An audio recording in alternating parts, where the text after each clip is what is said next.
नालागढ़ के टाली गांव में भूस्खलन का कहर, 14 परिवार खुले आसमान तले। 100 से अधिक लोग बेघर, प्रशासन की अनदेखी से आंसुओं की बाढ़। युवा मंडल ने लगाई गुहार, मकान, जमीन और आर्थिक मदद की मांग। हिमाचल प्रदेश के सोलन जिले के नालागढ़ तहसील स्थित गांव टाली में भारी बारिश के कारण भूस्खलन ने भयानक रूप धारण कर लिया है। 14 परिवारों के घर पूरी तरह लैंडस्लाइड की चपेट में आ गए हैं, लेकिन अब तक न तो शासन और न ही प्रशासन की कोई टीम गांव पहुंची है। इस आपदा ने 100 से अधिक ग्रामीणों को खुले आसमान के नीचे रहने को मजबूर कर दिया है, जहां महिलाएं, बच्चे और बुजुर्ग भयभीत जीवन जी रहे हैं। स्थानीय लोगों की आंखों में आंसू के सिवा कुछ नहीं बचा है। युवा मंडल क्लब के अध्यक्ष रोहित शर्मा ने गंभीर आरोप लगाते हुए कहा, इतनी बड़ी आपदा क्षेत्र में हो चुकी है, लेकिन कोई प्रशासनिक अधिकारी यहां नहीं पहुंचा। लोगों का रोष बढ़ता जा रहा है। सरकार और प्रशासन को तुरंत मौके पर आकर पीड़ितों की सुध लेनी चाहिए। उन्होंने मांग की है कि नुकसानग्रस्त परिवारों को नए मकान बनाने के लिए आर्थिक सहायता, वैकल्पिक जमीन और तत्काल राहत प्रदान की जाए। ग्रामीणों का कहना है कि उनके मकानों में जगह जगह दरारें पड़ चुकी हैं और वे टूटने की कगार पर हैं। बच्चे, बुजुर्ग और अन्य लोग टूटे फूटे घरों में रहने से डर रहे हैं, क्योंकि रात किसी भी समय मकान ढह सकता है, जिससे जानमाल को भारी खतरा है। हाल ही में हिमाचल प्रदेश में मानसून से जुड़ी आपदाओं ने राज्य को हिला दिया है। टाली जैसे दूरस्थ इलाकों में राहत कार्य धीमे हैं।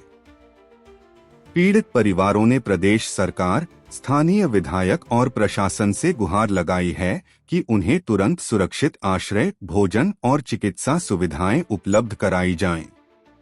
रोहित शर्मा ने अपील की, यह गरीब ग्रामीण परिवार हैं जो आर्थिक रूप से कमजोर हैं।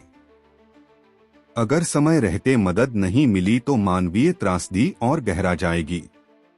एनजीओ और समाजसेवी संस्थाओं को भी आगे आना चाहिए। स्थानीय लोग उम्मीद कर रहे हैं कि जल्द ही प्रशासनिक टीमें पहुंचेंगी और उनकी जिंदगी पटरी पर लौटेगी। राज्य सरकार ने पहले ही आपदा राहत पैकेज की घोषणा की है, लेकिन जमीन पर कार्यान्वयन में देरी से नाराजगी बढ़ रही है। हमने तो बच्चे भी बगाने घर में सिटे हुए, हमारे को निकलने को कोई रास्ता नहीं है। ना हमारा घर रहा, ना हमारी जमीन रही, ना हमारा कोई सुनाई कर रहा। पिछले साल फटे वो हमने अपनी मेहनत से 4 फेर किया, अब फिर चल गए। अब हमारे को कोई रास्ता नहीं मिलता, ना को पंच देखे, ना को प्रधान पूछे। पंच प्रधान एक बार आए। मैं राजेश पंडित हूँ और हमारे घर में मतलब 4 बच्चे हैं जो रात को सोते नहीं है और दिन रात हमारी एक हो चुकी है। और हमारा प्रशासन से यही दुआ है कि जल्दी से जल्दी कुछ, हमारे जो भी माल पशु भी है वो भी घर में पड़े हुए हैं और जो बच्चे हैं वो भी दिन रात को सो रहे हैं। और हम दिन को भी और रात को भी बैठे रात जिंदगी अपनी जिंदगी काट रहे हैं। मेरी प्रशासन ये दुआ है कि हमारी जमीन सब कुछ खत्म हो चुकी है। जहाँ भी हमारे को भेजना है, कुछ कहीं भी भेजना है तो कोशिश करो कि जल्दी जल्दी कुछ न कुछ हमारे लिए कुछ कोशिश करो। जैसे पिछले साल भी उन्होंने ऐसा ही कहा था कि हमारे लिए कुछ नहीं है, दरारें नॉर्मल है, लेकिन ये दरारें हमारे लिए आज मुश्किल का कारण बन चुका है। हम खाना तक नहीं खा रहे हैं जी। और ये पिछले कोई भी आया, सारा प्रशासन ऐसा कह रहा है माड़ी मोटी दरारें है। अब हमारे को तो बहुत दिक्कत है। ऐसे छोटे छोटे बच्चे और हमको बैठने को जगह दे दो।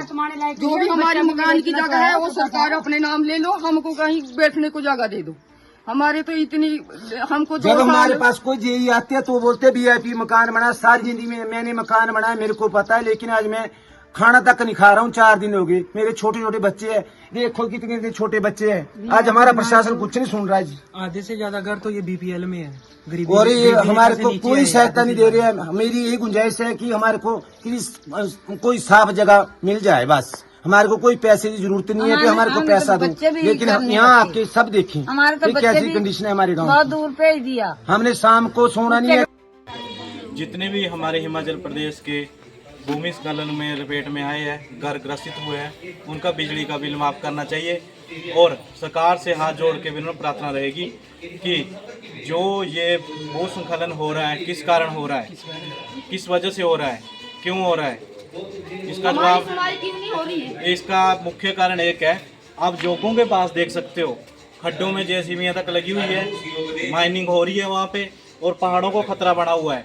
सोरी पंचायत को भी आपने हाल देखा होगा सोशल मीडिया के माध्यम से, वहाँ पर ऐसी तैसी फिर चुकी है। अब मैं कुछ अपनी कटु भाषा का प्रयोग करूँगा, वहाँ पे ऐसी वैसी फट चुकी है, लोग मरने पर विवश हो चुके हैं, और वही घटना वही चलती चलती घाट यहाँ पहुँच गई है। पानी उसकी के पास वजह से ही हो रहा है, जो उसकी वजह माइनिंग है से उसकी वजह से ही दरारें हमारे यहाँ पानी तक नीचे पहुँच जा गई है। कुछ करिए। हमारे पास बच्चे हैं, पानी के घर भी खराब हो चुके हैं, टाली के भी खराब हो चुके हैं, ऊपर तक दरारें फट रही कम हैं। से कम मतलब ये 8-10 गांव है जो इसकी लपेट में आ चुके पार हैं। जगनी देख सकते हो, जगनी साइड है पार, खोपड़ा साइड, वो सब मुख्य कारण सिर्फ इनका है, माइनिंग की वजह से। माइनिंग की वजह से ऐसी तैसी फेर रखी है इन्होंने। मेरी सरकार से यही गुंजाइश है। और दूसरी बात, एक हैंडपंप, जो हैंडपंप लगते हैं, हैंडपंप भी तगड़ा काम करते हैं, बाद में पता लगता है। हैंडपंप जितना खोदोगे नीचे जाएगा हैंडपंप का, वो उसके बाद फिर पता लगता है कहाँ से धरती फट रही है, क्या हो रहा है क्या नहीं हो रहा है।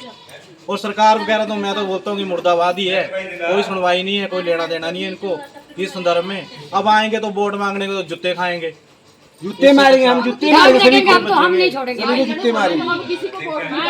हमारे को वोट की जरूरत नहीं है। जब हमारा किसी ने सुना नहीं तो हम इतने साल सुनाएंगे वोट बस। डालने को हो गए तब हमारी सुनाई कोई नहीं कर रहा है।